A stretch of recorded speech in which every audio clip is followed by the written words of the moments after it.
Yeah, running has changed my life dramatically.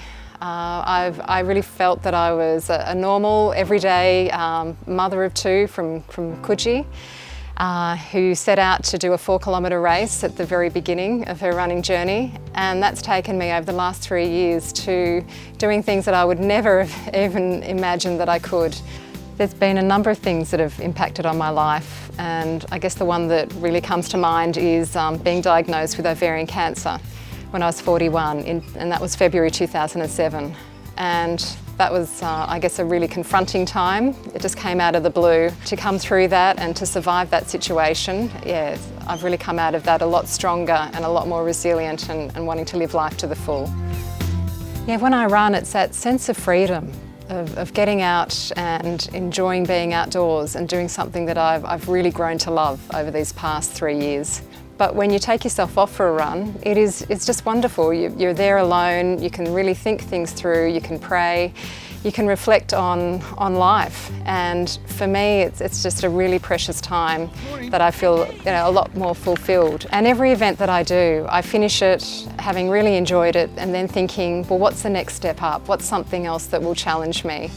And so from the 4K, I did the City to Surf, and then I did a half marathon that same year. And then my very first marathon was the Sydney one in September 2013. And I just really, really enjoyed running marathons. And I've branched out to doing trail marathons, to the 6-foot track marathon and the Marysville Marathon in Melbourne, and just thoroughly enjoyed those. So each step along the way, I've looked to push myself that little bit further.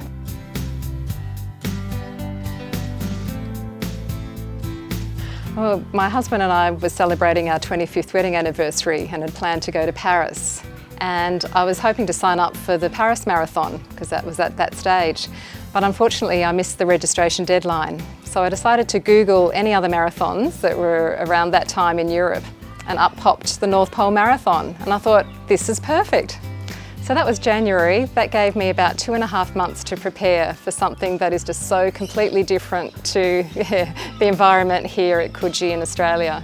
So I did a lot of soft sand running at Coogee Beach, which is great because I'm a surf lifesaver and I often do training down the beach. But to get used to the cold, that was a real puzzle. But yeah, there were certainly no industrial freezers available. So I thought, well, if I buy really good ski gear to run in, then I will be in good stead and just train as I would for a normal marathon.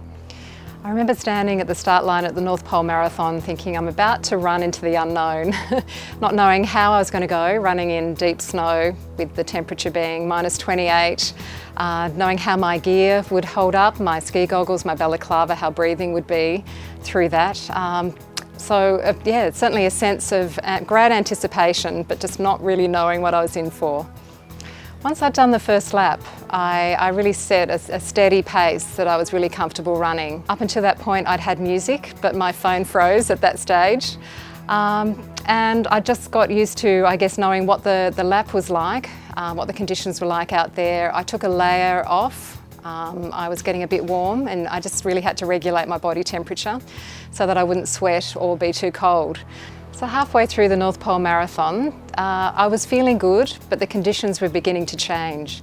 And they dropped down to -41 degrees. The wind had picked up, and every time you turned in that circle and came to face the wind, you really had to push hard to get through. That's where I found that I really had to look inside and just find that willpower to keep going at a really steady pace so I didn't cool down. With the North Pole Marathon, it's very hard to tell who was who, and I really had no idea what place I was. But steadily, I overtook people, and race organisers, as I passed the start-finish line again on the second last lap, informed me that I'd moved into first place. And that was such an incredible moment. So to run that final couple of laps in that position was absolutely amazing, and that just gave me so much more strength to finish those strongly. Oh, woo! Oh, that's unreal. What a run. Oh, that was really special. An amazing race. So to come first female in the North Pole Marathon was absolutely amazing, but I was really, really surprised to come 8th overall and to beat 27 incredible men who are absolutely incredible runners. To me, I could not believe that. I think a lot of the men at the North Pole Marathon were incredibly surprised. And so, yeah, it was a little bit of a fun topic to talk about afterwards. Yeah, but they were really happy for me, but I think they probably went home and picked up their training. As a runner, this was the most incredible experience. I've never run through a finish line that's had a tape across it, and to actually come first, it was just the most amazing experience of my life. To feel that I was a 50-year-old Aussie mum and overcoming cancer, and across that finish line holding the Aussie flag just meant the world to me.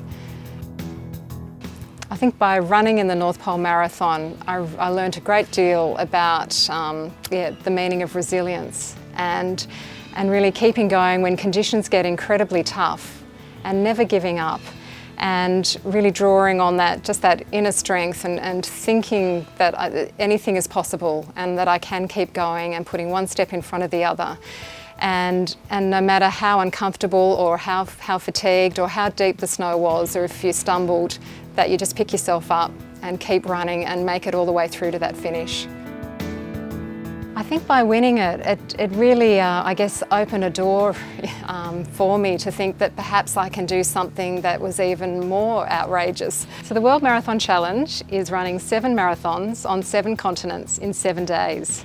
It starts in Antarctica, and then you go to Chile, to Miami, Madrid, Morocco, Dubai, and finish in Sydney. And it's within 168 hours. So you're running 295 kilometres within that time frame. With the training itself, I took myself off to run 7 days straight, and started doing 7 days of 7Ks, then on to 7 days of 14Ks, then 21Ks each, and 32, just slowly building that up over a period of 4 months.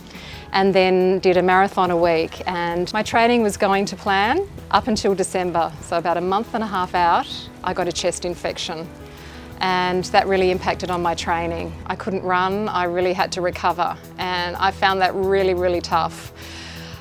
So once I did start to feel better, I went out for a few short runs, and I do remember sitting on a park bench at Hyde Park, feeling really despondent, thinking, how on earth can I run 7 marathons in 7 days on 7 continents, and I can't even run 6Ks right now.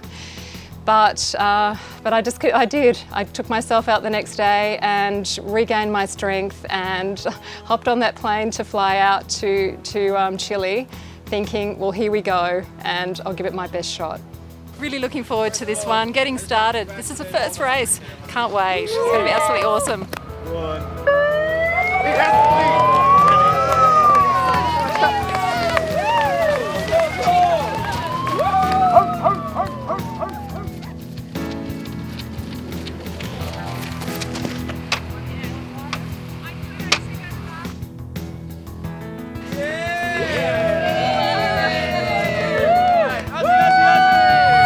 I have to say that was unreal.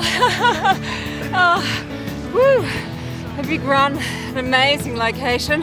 Oh, it's awesome to finish.